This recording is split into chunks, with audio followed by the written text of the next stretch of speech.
Hey, welcome to Digging into the Bible. My name is Jim Barnard. This is a production of Tiller Coaching. All right, it's day 24. Thank you for joining me. We are wrapping up Matthew chapter 9, and there's so much to be said and just a little bit to be sung. So let's not delay. Let's go ahead and dig in. Matthew 9, starting at verse 32. As they were going away, behold, a demon-oppressed man who was mute was brought to him. And when the demon had been cast out, the mute man spoke.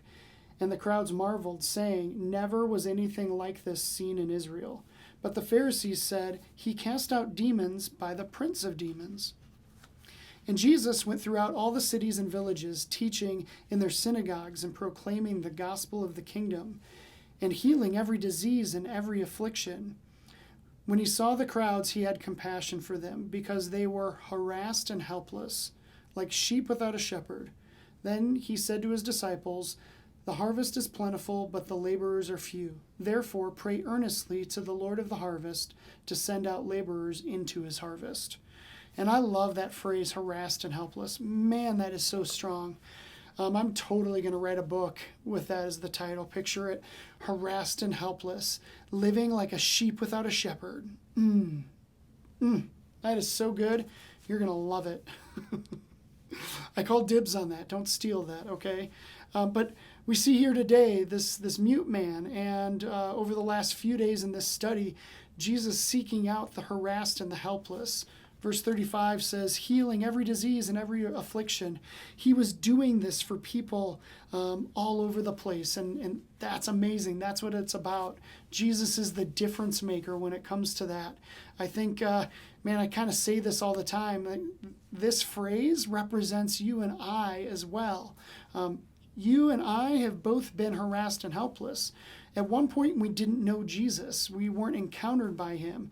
But after we were, we have this opportunity to become activated and able.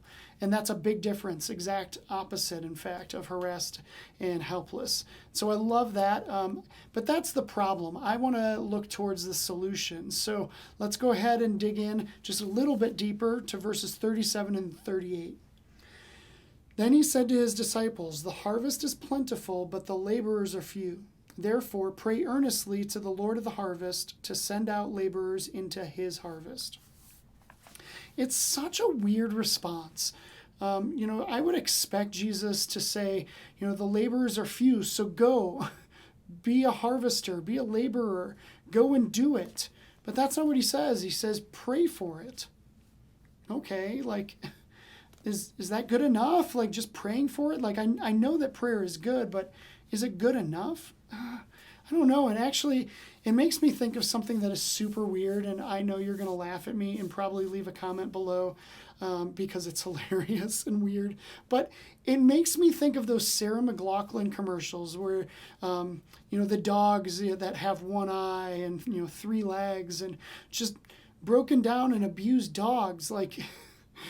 Sarah McLachlan's there singing, In the arms of the angel, far away from here.